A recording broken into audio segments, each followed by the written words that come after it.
আন্তর্জাতিক ভূ রাজনীতি কোনো ছেলে খেলা নয় যে আপনি একদিকে ইরানকে উস্কানি দেবেন, অন্যদিকে চীনকে নাখোশ করবেন আর ভাববেন হরমুজ প্রণালীতে আপনার তেলের জাহাজ নিরাপদে ছেড়ে দেবে।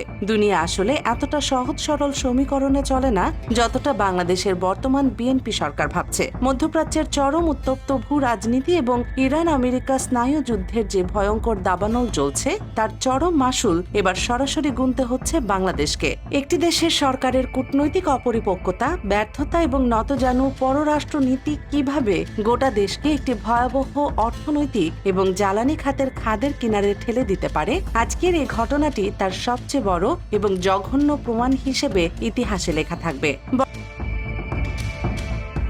বর্তমান ক্ষমতাসীন সরকার চাইলে খুব সহজে এই ইস্যুতে কূটনৈতিক নীরবতা পালন করতে পারত। যখন পুরো বিশ্ব মধ্যপ্রাচ্যের এই সংঘাত নিয়ে চিন্তিত, তখন ইরান দুনিয়ার তাবৎ দেশের মধ্যে হাত গোনা মাত্র 5 থেকে 6টি দেশকে তাদের হরমুজ প্রণালী ব্যবহারের জন্য বিশেষ ট্রানজিট ক্লিয়ারেন্স বা ছাড়পত্র দিয়েছিল। আর সেই পরম সৌভাগ্যবান দেশগুলোর মধ্যে একটি ছিল বাংলাদেশ। শুধু ক্লিয়ারেন্স দেয়াই নয়, ইরান অত্যন্ত প্রকাশ্যে এবং আনুষ্ঠানিকভাবে ঘোষণাও দিয়েছিল যে বাংলাদেশ তাদের অত্যন্ত কাছের এবং পরম বন্ধু প্রতিম একটি রাষ্ট্র। একটি দেশের চরম বিপদের সময় এর চেয়ে বড় কূটনৈতিক সৌজন্য আর কি হতে পারে যা ইরান দেখিয়েছিল। কিন্তু এই চরম সৌজন্যের প্রতিদানে আমাদের পররাষ্ট্র মন্ত্রণালয় কি করল? বন্ধুত্বের ঘোষণার ঠিক 2 দিন পরেই তারা অতি উৎসাহী হয়ে আন্তর্জাতিক ফোরামে ইরানের বিরুদ্ধে একটি কড়া নিন্দাবাদ জানাতে গেল।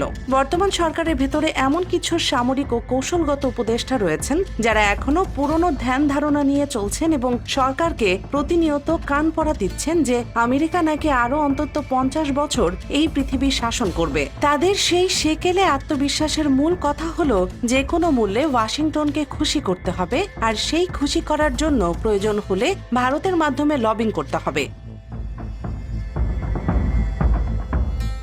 এই নতজানু চাটুরিকতার রাজনীতির সরাসরি ফসল হলো সেই বিবৃতি যেখানে ট্রাম্প প্রশাসনকে এবং পরোক্ষভাবে ভারতকে খুশি করার জন্য বাংলাদেশ আন্তর্জাতিক ফোরামে ইরানকে একটি আগ্রাসী দেশ হিসেবে আখ্যায়িত করে বসলো। একটু ঠান্ডা মাথায় চিন্তা করুন দর্শক, যে ইরান আপনার দেশের অর্থনীতির চাকা সচল রাখতে আপনার তেলের জাহাজকে বিনা বাধায় ছাড় দিচ্ছে, আপনি স্রেফ পশ্চিমাদের কাছ থেকে পিঠ চাপড়ানি পাওয়ার জন্য সেই ইরানকে আগ্রাসী বলছেন। স্বাভাবিকভাবেই ইরান এই অকৃতজ্ঞ বিবৃতিতে চরম অসন্তোষ প্রকাশ করে প্রকাশ্যে সতর্ক করেছিল, কিন্তু সরকার এতটাই অহংকারী ছিল যে তারা সেই বিবৃতি পরিবর্তনের প্রয়োজন বোধ করেনি। তারা হয়তো ভেবেছিল আমেরিকা তাদের মাথার উপর ছাতা ধরে রাখবে, আর ঠিক এই কূটনৈতিক বেয়াদবি এবং চরম অদূরদর্শিতার মূল্য আজ দিতে হচ্ছে বাংলাদেশ শিপিং কর্পোরেশনের গুরুত্বপূর্ণ জাহাজ বাংলাদেশ জয়যাত্রাকে। খবর এসেছে বিশ্বের সবচেয়ে স্ট্র্যাটেজিক তেলের রুট হরমুজ প্রণালী অতিক্রম করার অনুমতি এই জাহাজটিকে দেয়নি ইরান। মধ্যপ্রাচ্যের আঞ্চলিক সংঘাতের কারণে জাহাজটি প্রায় 40 দিন ধরে ওই এলাকায় আটকা পড়েছিল। সম্প্রতি যখন একটি যুদ্ধবিরতির ঘোষণা আসে, তখন জাহাজটি সৌদি আরবের রাস আল খায়ের বন্দর থেকে দেশের উদ্দেশ্যে যাত্রা শুরু করে। প্রায় 40 ঘন্টা একটানা গভীর সাগর পাড়ি দেওয়ার পর শুক্রবার সকালে জাহাজটি যখন হরমুজ প্রণালীর কাছাকাছি পৌঁছায়, তখনই ঘটে সেই ভয়াবহ ঘটনা। ইরান কর্তৃপক্ষ তাদের ট্রানজিট ক্লিয়ারেন্সের আবেদন সরাসরি নাকচ করে দিয়েছে। কিন্তু দেশের জন্য সবচেয়ে বড় ধাক্কা এবং আতঙ্কের বিষয় এটি নয়। হরমুজ অথরিটি একজন উচ্চ পদস্থ অফিসার সরাসরি হুমকি দিয়ে বলেছেন, বাংলাদেশ যদি অবিলম্বে তাদের কূটনৈতিক অবস্থান বদল না করে তবে বাংলাদেশের বাণিজ্যিক জাহাজকে সরাসরি শত্রু জাহাজ বা এনিমি ভেসেল হিসেবে বিবেচনা করা হবে।